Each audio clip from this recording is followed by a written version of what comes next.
Здравствуйте, дорогие друзья! Наверное, помните, что в прошлых обзорах я рассказывала про первую книгу из серии «Лесной разбойник» Отфрида Пройслера «Разбойник Хотценплотц» и «Перцовый пистолет».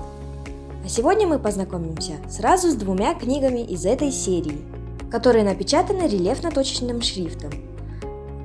«Разбойник Хотценплотц и хрустальный шар», вторая книга о приключениях разбойника.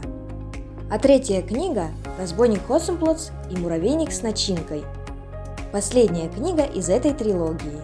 Приключения Касперля и Сепеля продолжаются. Все начинается с четверга. Разбойник Хотценплотц сбежал с пожарного депо, где сидел под арестом. Под видом старшего вахмистра полиции Алоиза Димфельмозера он напугал бабушку Касперля до потери сознания и съел все жареные колбаски с квашеной капустой.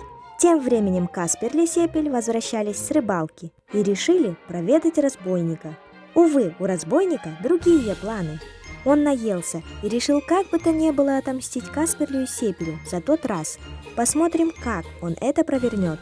А еще в этой книге вы познакомитесь с Худобок и ее собакой Васти. Все предсказания этой вдовы насчет Хотценплотц сбываются. Так давайте убедимся в этом. Ну что ж, друзья, продолжаем дальше. У книги довольно странное название «Муравейник с начинкой». Ну о нем ли речь?